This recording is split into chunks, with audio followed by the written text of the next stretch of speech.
اللہ الرحمن الرحیم۔ میں طائف کا منظر کا بھی واقعہ اس میں بیان کروں گا۔ سوال ہے کہ حضرت خدیجہ رضی اللہ عنہا نے اپنی وفات کے وقت کتنے بچے چھوڑے؟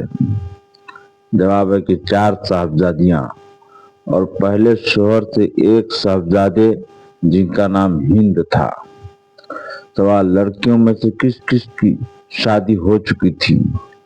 جواب ہے کہ حضرت زینب رضی اللہ عنہا اور حضرت رقیہ رضی اللہ عنہا کی، باقی حضرت فاطمہ رضی اللہ عنہا اور حضرت ام کلثوم رضی اللہ عنہا کنواری تھیں۔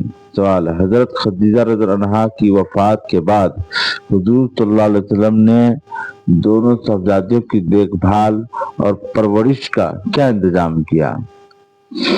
جواب ہے کہ کچھ عرصہ تک تو آپ خود ہی خیال رکھتے تھے، مگر چونکہ اسلام کی تبلیغ میں حرج ہوتا تھا، ایک طرف خدا کا یہ حکم کہ خداوندی احکام کو بے دھڑک ڈنکے کی چوٹ لوگوں کو سناتے رہو، دوسری طرف کافروں کی بڑھتی ہوئی دشمنی سے یہ خطرہ کہ موقع پا کر بال بچوں کو اپنی دشمنی کے شکار نہ بنا لے، لہذا حضور صلی اللہ علیہ وسلم نے ایک بیوہ عورت سے نکاح کر لیا جن کا محترم نام حضرت سودا رضی اللہ عنہا تھا۔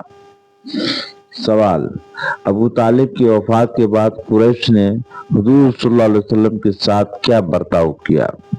جواب، قریش کے لیے تھوڑی بہت جو کچھ رکاوٹ تھی ابو طالب کی وفات سے وہ بھی اٹھ گئی، اور اب کھلے بندوں حضور صلی اللہ علیہ وسلم کو اذیتیں پہنچانے میں بالکل آزاد ہو گئے۔ سوال ہے کہ حضور صلی اللہ علیہ وسلم نے تبلیغ کی کیا شکل اختیار کی؟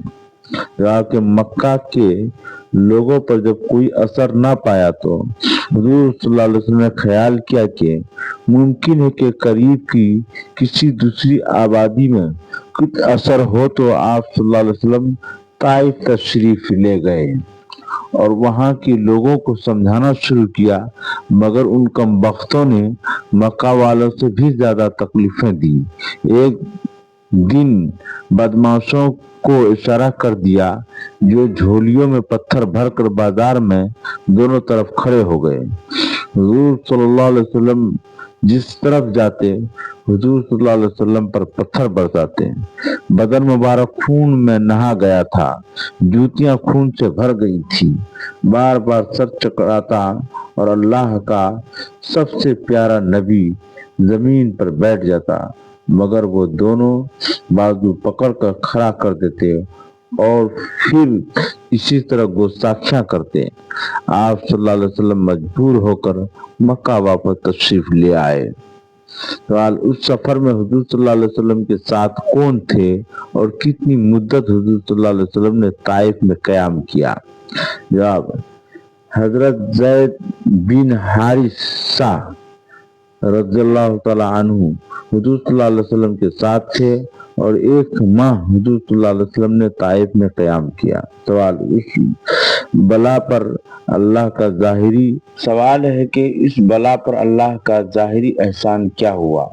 واپسی پر جب حضور صلی اللہ علیہ وسلم نخلا مقام پر صبح کی نماز پڑھ رہے تھے، جنات نے قرآن شریف سنا اور وہ ایمان لے آئے، اور پہاڑوں کے نگہبان فرشتہ نے عرض کیا، یا رسول اللہ، اگر حکم ہو تو ان تمام گستاخوں کو تو پہاڑوں کے بیچ میں لا کر خدا کے حکم سے سب کو تباہ کر دیا جائے، مگر حضور صلی اللہ علیہ وسلم کا جواب یہ تھا، ایسا ہرگز نہ کرنا، اگر وہ مسلمان نہیں ہوئے تو ممکن ہے کہ ان کی نسل میں کوئی ایمان لے آئے، مگر خدا نے قریب قریب انہی سب لوگوں کو ایمان کی توفیق عنایت فرمائی۔